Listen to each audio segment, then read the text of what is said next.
चिंतन भाग 19. विषयाचे म्हणजे स्वचे विस्मरण हाच त्याग. या जगात कुणीही काहीही सोडू शकत नाही. सोडणे अवघड आहे. शब्द ज्ञान न घेता जो आत्मसुखाचा अनुभव घेतो तो खरा ज्ञानी. केवळ सद्गुण म्हणजे परमेश्वर नाही, तो त्याच्या पलीकडे आहे. देह ठेवून माऊलींनी असे काही ठेवले जे आयुष्यभर जिवंत राहिले. दृश्य जसे खोटे तसे दृश्यातले खरे खोटे पण खोटे. त्याग वस्तूचा नसतो, त्याग तो विसरण्याचा असतो. मन न गुंतणे किंवा मनात आठवण नसणे हा त्याग.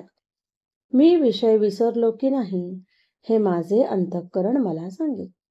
चैतन्याशी एकरूप झाल्याशिवाय आत्मसुख मिळत नाही. एकरूपता अंतःकरण जाणणे हे प्रेमाचे लक्षण आहे. आपण आपल्याला आवडते म्हणून प्रेम करतो. जोपर्यंत तुम्ही आवडते म्हणून प्रेम करीत आहात तोपर्यंत तुम्ही दूरच आहात हे लक्षात ठेवा. खऱ्या भक्तीत भगवंताचा अखंड आनंद हाच आपला आनंद आहे.